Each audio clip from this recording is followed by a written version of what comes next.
Hello अस्सलाम वालेकुम, welcome to my channel the dark room. I hope आप सब ठीक होंगे।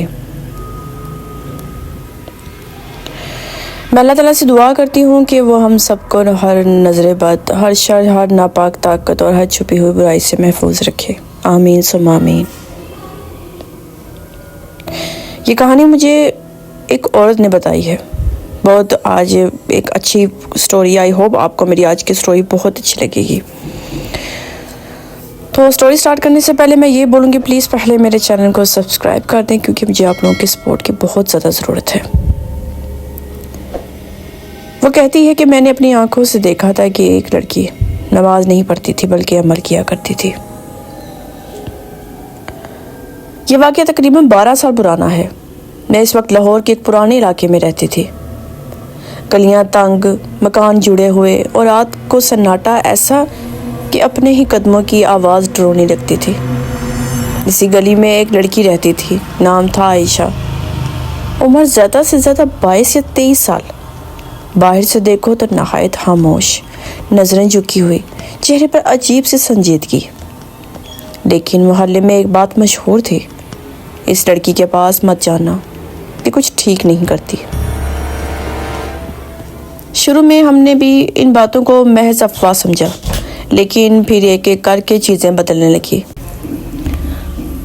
आयशा के घर के दरवाजे पर अक्सर काली लकीरें बनी होती, दरवाजे के सामने सुर्ख धागे बंधे होते और कभी कभी गीले आटे से बने हुए अजीब निशान। एक रात मैंने खुद देखा कि वो लड़की आधी रात को चुपके से घर से निकली। इसके हाथ में एक पुराना सा थैला था। वो सीधी कब्रिस्तान की तरफ जा रही थी। अगले दिन मोहल्ले की एक औरत रोते हुए हमारे घर आई। कहने लगी, मेरा बेटा कल से बोल नहीं रहा, आंखें खुली हैं मगर जैसे अंदर कोई और देख रहा हो। लोगों ने कहा किसी आमिल को दिखाओ। वो औरत आयशा के घर गई। शाम को वापस आई तो चेहरा जर्द था। कहने लगी, इसने कहा कि काम किसी लड़की ने करवाया है और वो लड़की यहीं इसी गली में रहती है। हम सब समझ गए इशारा किसकी तरफ था। कुछ दिन बाद आयशा की माँ बीमार पड़ गई। मोहल्ले की औरतें इयादत के लिए गई। जब एक औरत गलती से आयशा के कमरे में चली गई तो चीख कर निकली। कमरे में दीवारों पर अजीब नक्श, ज़मीन पर काले धागे, एक कोने में मिट्टी का बना हुआ इंसानी शक्ल का पुतला और दरमियान में एक पुरानी किताब जिस पर कुछ ऐसे हरूफ थे जो अरबी भी नहीं थे और उर्दू भी नहीं। आयशा की माँ ने बस इतना कहा, इसे मत छेड़ो, कि जो करती है इसे खुद भी नहीं मालूम कि किसके साथ कर रही है। एक रात जब मैं अकेली थी तो दरवाजे पर दस्तक हुई। सामने आयशा खड़ी थी। आंखों के नीचे गहरे स्याह हल्के, आवाज़ भारी और लहजा ऐसा जैसे कोई और बोल रहा हो। इसने कहा, मैंने ये सब शौक से शुरू नहीं किया था। फिर इसने जो बताया वो सुनकर मेरे हाथ कांपने लगे।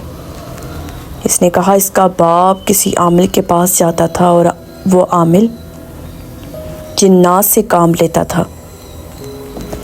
एक दिन आयशा ने छुप कर वो अमल देख लिया और बस वहीं से ये सब शुरू हुआ। पहले छोटे छोटे काम, फिर लोगों के रिश्ते, फिर बीमारियां और फिर जाने। आयशा ने रोते हुए कहा, हर अमल की कीमत होती है। शुरू में वो देते हैं फिर लेते हैं। इसने बताया कि अब हर रात एक साया इसके कमरे में आता है, कहता है तुमने मांगा था, अब कर्ज चुकाओ। इसके हाथों पर जलने के निशान थे, गर्दन पर नील के निशान। वो बोली, मैं रुक नहीं सकती, अगर मैंने छोड़ा तो वो मुझे मार डालेगा। एक रात गली में चीखें सुनाई थी आयशा के घर से। जब दरवाज़ा तोड़ा गया तो मंजर ऐसा था कि आज भी याद आता है तो सांसें रुक जाती हैं।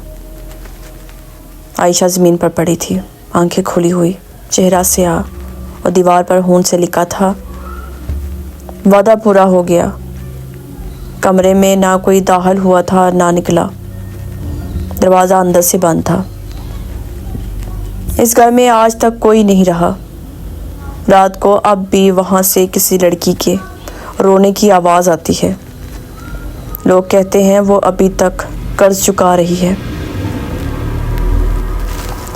सो दोस्तों, ये कहानी सुनाने वाली औरत आखिर में बस इतना कहती है, कुछ रास्ते शुरू में ताकत देते हैं, लेकिन आखिर में इंसान से इसकी रूह ले लेते हैं। और ब्लैक मैजिक ऐसा ही एक रास्ता है जहाँ अंजाम हमेशा कब्रों से भी आगे होता है। सो आई होप आपको मेरी आज की स्टोरी बहुत अच्छी लगी होगी। सो जाने से पहले मैं आप लोगों से रिक्वेस्ट करूँगी, प्लीज़ पहले मेरे चैनल को सब्सक्राइब कर दें, क्योंकि मुझे आप लोगों की सपोर्ट की बहुत ज़्यादा ज़रूरत है। सो मैं आप लोगों के कमेंट का वेट करती हूँ। आप मुझे कमेंट में कुछ भी अच्छा सा मैसेज लिख सकते हैं, किसी भी मुतालिक, किसी स्टोरी के मुतालिक आपको स्टोरी कैसी लगी। अगर आप अपने बारे में कुछ भी शेयर करना चाहते हैं, आप मेरे कमेंट बॉक्स में मेंशन कर सकते हैं। तो इंशाल्लाह मैं ऐसी ज़बरदस्त हॉरर स्टोरी के साथ दोबारा हाज़िर होंगी। अपनी ढेर सारी दुआओं में मुझे याद रखिएगा। अल्लाह हाफिज़।